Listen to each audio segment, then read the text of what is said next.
Hello everyone, this is Sayyid Usman. Currently, I'm in third year of MBBS at Vardhman Mahavir medical college and Safdarjung hospital Delhi.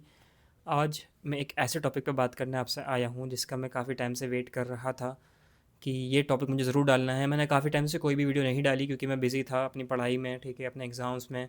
और but ये topic मुझे बहुत ज़रूरी था कि मुझे इसके लिए वीडियो बनानी ही बनानी है। मैंने लास्ट ईयर ही बनाई थी, उससे लास्ट ईयर ही बनाई थी वीडियो ये वाली।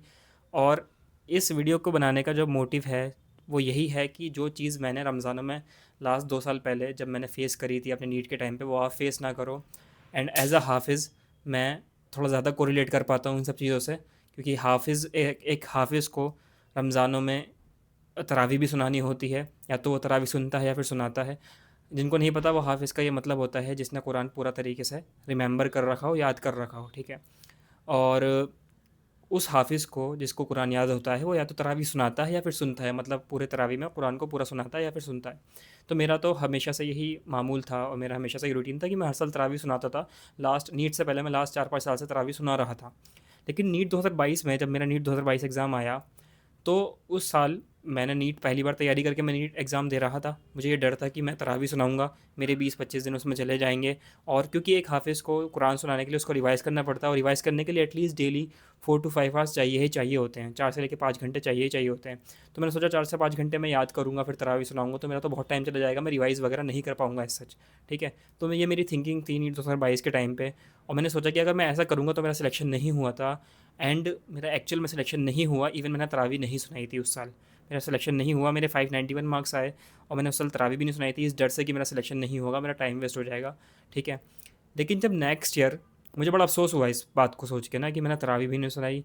मुझे गिल्ट भी हो रहा था, मैंने तरावी नहीं सुनाई और मेरा सिलेक्शन भी नहीं हुआ। मैंने मेहनत भी खूब करी थी। फिर मैंने क्या करा, नेक्स्ट ईयर मैंने सोचा कि यार अब दोबारा तैयारी करते हैं। 591 बिल्कुल मैं 5 मार्क्स से रह गया था मेरा ऑल इंडिया से, ठीक है।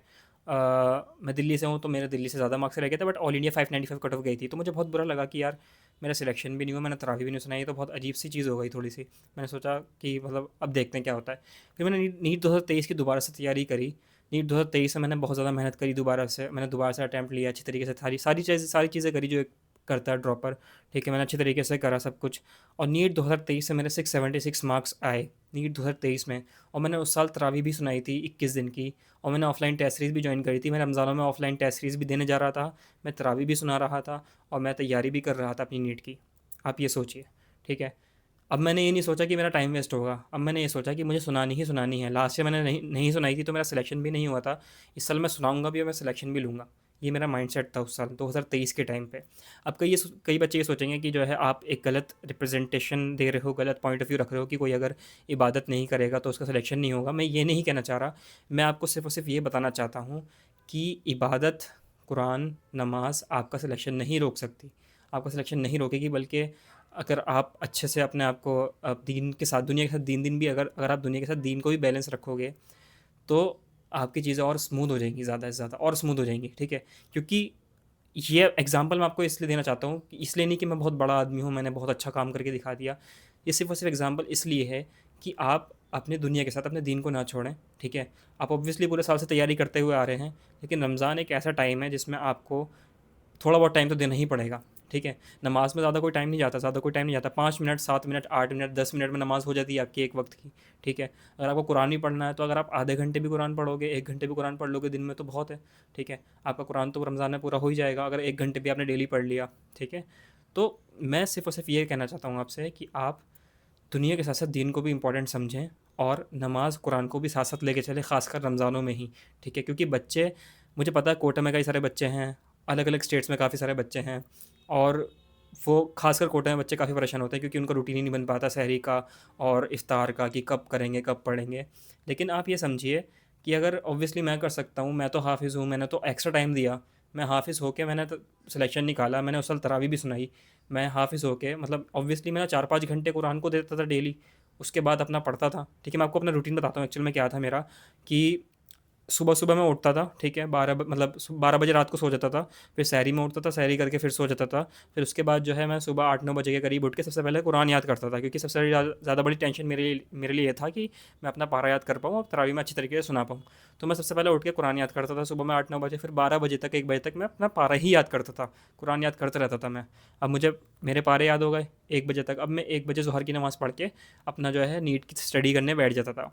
अब ये ज़ोहर से लेके असर तक मैं सिर्फ़ और सिर्फ़ अपनी नीट की तैयारी करता था, जो भी रिवाइज़ करना है, चैप्टर्स रिवाइज़ करने हैं, नोट्स रिवाइज़ करने हैं अपने, सब कुछ वही करता था मैं असर तक। असर से मगरिब में फिर रिवाइज़ करता था कुरान को, और मगरिब से इशा में फिर कुरान को रिवाइज़ करता था, क्योंकि ऑब्वियसली कोई अगर हाफ़िज़ होगा तो मुझसे रिलेट करेगा कि ऑब्वियसली कि बिल्कुल भी गुंजाइश नहीं होती गलती की, है ना? गलती की गुंजाइश नहीं होती, आपको बहुत परफेक्ट होना पड़ता है इस सुनाने के लिए, तो बहुत मेहनत करनी पड़ती है, ठीक है? बार-बार आपको रिवाइज़ करना ही पड़ता है। फिर जब तरावी सुना दी ईशा के बाद, फिर मैं ईशा के बाद दोबारा पढ़ने बैठता था, खाना वाना खा के नीट की तैयारी करने बैठता था, ठीक है? फिर मैं 3-4 घंटे, 2-3 घंटे जितना टाइम हो सकता था उतना टाइम देता था रात को ईशा के बाद, ठीक है? ये मेरा रूटीन था, ठीक है? उस टाइम पे कभी-कभी मैं टेस्ट भी देता था, उस टाइम पे मैं कभी-कभी टेस्ट भी देता था, ईशा के बाद रात को 12 बजे तक मैं टेस्ट भी देता था। अब आप एज़ अ नॉर्मल इंडिविजुअल, जो आप हाफ़िज़ नहीं हो, आपको सिर्फ तरावी पढ़नी है, आपको नमाज़ पढ़नी है, आपको कुरान पढ़ना है, आपको 4 टू 5 आवर्स कुरान को याद करने में नहीं देने हैं, जो कि मैं दे रहा था, मेरा फिर भी सिलेक्शन हुआ, और आप वो भी नहीं कर पा रहे, अगर आप नमाज़ भी नहीं पढ़ पा रहे रमज़ानों में, अगर आप तरावी भी नहीं पढ़ पा रहे रमज़ानों में, ठीक है? और अगर आप कुरान भी थोड़ा बहुत टाइम तो कुरान को दे सकते हो ना एटलीस्ट, ठीक है? थोड़ा बहुत तो टाइम देना ही पड़ेगा, आपको देना चाहिए बल्कि, ठीक है? मैं लिटरली, मेरा कोई मोटिव ये नहीं है आपको ये सब चीज़ें बताने का कि मैं बहुत बड़ा आदमी हूँ, मैंने बहुत अच्छा काम कर दिया। ये जो सब हुआ अल्लाह की मर्ज़ी से हुआ, ठीक है? मेरी कोई इसमें कोई खूबी नहीं है, लेकिन एटलीस्ट ये मत सोचना कभी भी, जो मेरी सोच थी थोड़ी बहुत टाइम 2022 नीट के टाइम पे, कि अगर मैं दीन को टाइम दूंगा, नमाज़ों को, कुरान को टाइम दूंगा, तो मेरा सिलेक्शन नहीं होगा। इस सोच से बच के रहना, ठीक है? बिल्कुल इस सोच से बच के रहना। जितना हो सके उतना करना है, ठीक है? मैं आपको एक शेड्यूल बता देता हूँ कि आपको किस तरीके से करना चाहिए, ठीक है? आपको किस तरीके से करना चाहिए। 12 से 14 घंटे आपको निकालने ही निकालने हैं अपनी पढ़ाई के लिए, 12 से 12 टू 14 आवर्स, ठीक है?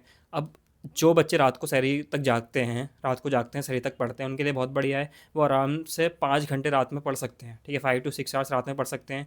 फिर वो सो जाएँ, फिर ज़ोहर तक उठें, वो ज़ोहर तक उठ गए वो, फिर ज़ोहर के बाद वो अपना आराम से मगरिब तक पढ़ सकते हैं। असर से मगरिब तक पढ़ सकते हैं, फिर असर तक भी पढ़ लेंगे आप, असर से मगरिब कुरान पढ़ लो, ठीक है? तो भी बहुत है, मतलब आपके आराम से 12 घंटे आराम से निकलेंगे पढ़ाई के लिए, और 12 घंटे इनफ है। जिसने पूरे साल मेहनत करी है उसके लिए 12 घंटे इनफ है, जिसने पूरे साल पढ़ाई नहीं करी उसके लिए तो 10 घंटे, उसके लिए तो 20 घंटे भी इनफ नहीं है, ठीक है? जिसने पूरे साल मेहनत करी है, जिसका सिलेबस वगैरह ठीक ठाक चल रहा है, जिसका बैकलॉग वगैरह नहीं है सच, ठीक है? तो उसके लिए 12 घंटे इनफ है पढ़ाई के लिए, और वो सही से सब कुछ कर लेगा, ठीक है? तो ध्यान देने वाली बात यह है, पैनिक नहीं करना है, नीट का एग्ज़ाम बहुत करीब है, आई नो, ठीक है? पैनिक नहीं करना है, दोनों चीज़ों को बैलेंस करो, ठीक है? सिस्टमैटिक स्टडी करनी है, रैंडम स्टडी नहीं करनी है। हर एक दिन पे कुछ ना कुछ चैप्टर्स अलॉट करो कि मुझे इस दिन पे ये वाला चैप्टर रिवाइज़ करना है, मुझे इस दिन ये वाला चैप्टर रिवाइज़ करना है, मुझे इस दिन ये वाले चैप्टर से क्वेश्चंस लगाने हैं। चैप्टर्स को अलॉट करो, ठीक है? खासकर फ़ैब का मंथ एंड हो जाएगा, मार्च का मंथ आपके पास बचेगा। मार्च के मंथ में पूरे मंथ में रिवीजन करना है, एक मंथली रिवीजन प्लान बनाना, इसमें हर डेज़ में 2 टू 3 चैप्टर्स अलॉट कर देना कि मुझे ये 2-3 चैप्टर्स करने ही करने हैं, ठीक है? ये मार्च के मंथ की बात कर रहा हूँ मैं आपसे, ठीक है? तो टेंशन नहीं लेनी है, सारी चीज़ों को बैलेंस करते हुए चलना है, और इंशाल्लाह तुम्हारा सिलेक्शन होगा। अगर तुमने मेहनत करी तो ऑब्वियसली तुम्हारा सिलेक्शन होगा, और किसका होगा? ये जो मेहनत करता है उसका सिलेक्शन होता है, ठीक है? किसी ऐसे वैसे का सिलेक्शन नहीं हो जाता, ठीक है? तो ऑल द बेस्ट, ठीक है? इंशाल्लाह सिलेक्शन होगा, और जब सिलेक्शन हो जाए तो मुझे मैसेज करके ज़रूर बताना कि हाँ, मेरा भैया सिलेक्शन हो गया, ठीक है? All the best, bye bye, अल्लाह हाफ़िज़।